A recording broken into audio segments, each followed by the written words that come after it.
¿Qué tal a todos? Buen día, sean nuevamente bienvenidos. El día de hoy les voy a presentar la tarea número 13, en la cual vamos a estar hablando acerca de los textos y las bases de datos. Mi nombre es Ernesto Aguilar y sin más comenzamos con el video.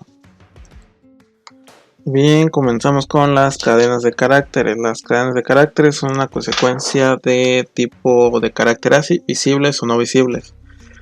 Las cadenas de caracteres ofrecen un formato independiente a la plataforma para información y datos. Algunas de las aplicaciones más comunes son entre crear mensajes de texto simple.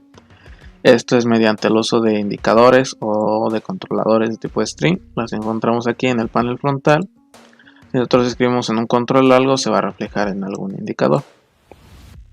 Asimismo, también podemos controlar instrumentos al enviar varios comandos, por ejemplo en las estructuras case.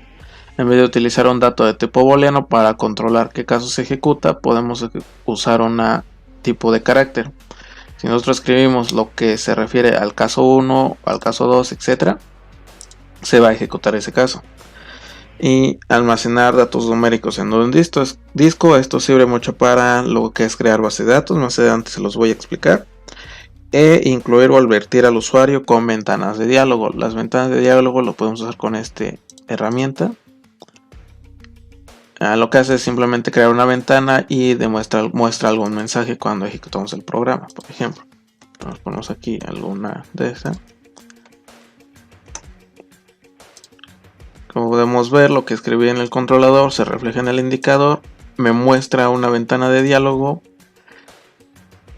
Y aquí, bueno, para el caso del case yo pongo caso 1 y me dice qué caso se va a ejecutar. Bien. Por último tenemos las bases de datos. Una base de datos permite almacenar un gran número de información de una forma organizada para su futura consulta, realización de búsquedas, nuevo ingreso de datos, etc. Todo esto lo permite realizar de una forma rápida y simple desde un ordenador. Por lo general se almacenan más en un formato de tipo de tabla en la que tenemos columnas y filas. Y sus características principales son que tienen una independencia lógica y física de los datos, una redundancia mínima, un acceso concurrente desde varios usuarios, integridad de datos, seguridad y acceso y auditoría, y respaldo y recuperación de los datos.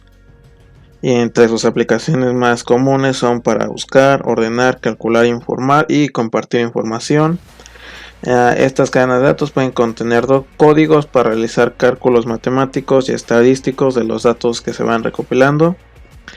Y bueno, una muy importante es que mantiene una restricción de acceso en base a nombres de usuarios y contraseñas. Esto porque por una protección de datos, ya que bueno, no todos pueden tener un acceso a ciertos datos.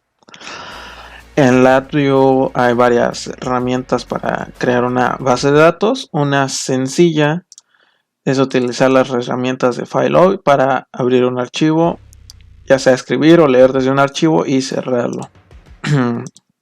Aquí en el ejemplo es simplemente simular un sensor, la temperatura que esté midiendo la va a reflejar en el termómetro y esos datos se van a guardar en un archivo, es este que está aquí. Aquí el funcionamiento básico, nosotros creamos o abrimos un archivo desde alguna ubicación, para eso está este control. Desde aquí nosotros seleccionamos qué archivo vamos a abrir, escribimos en él. Aquí es lo importante o cómo se unen las cadenas de caracteres con estas bases de datos. ¿Por qué? Porque solamente se pueden escribir cadenas de caracteres. Por ejemplo, aquí el valor numérico lo pasamos a un tipo de dato de carácter o string, lo escribimos en el documento y finalmente cerramos. Para demostrarlo, vamos tomando ciertas medidas del sensor.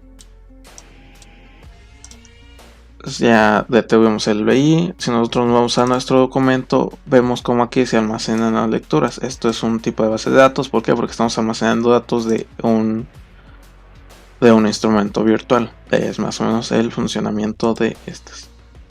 Bien, esto ha sido todo por el video. Muchas gracias por verlo.